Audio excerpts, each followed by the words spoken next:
on selline päev, et vana õmblusmasina vahetame täiesti uue vastu.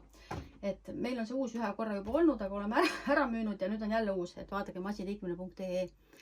Et oma vana armsa panime müüki ja see uus tuleb asemele. Ja miks see uus asemele tuleb?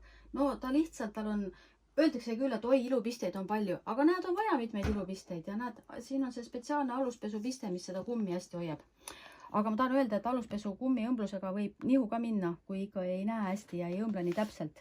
Et vaadake, ma näitan selle pealt, et millest on aru saada, vaadake neid jalaosasid, eks ole, et kui see pesuõmblus, näete, mis venib, see venib pesuõmblus, näete, päris hästi venib, on ju, lihtsalt see kumm ise on siuke lörts, et kui see õmblus on täpselt keskel, siis säär venib ilusti, aga siin ma olen natuke pahasti õmmelnud. Kas näete, et see õmblus ei ole päris keskel, vaid on natukene ääres, ühes ääres liiga ja tänu sellele see säär, näete, praktiliselt üldse ei veni. Vot, selline asi tuli välja, et tuleb väga täpselt õmmelda.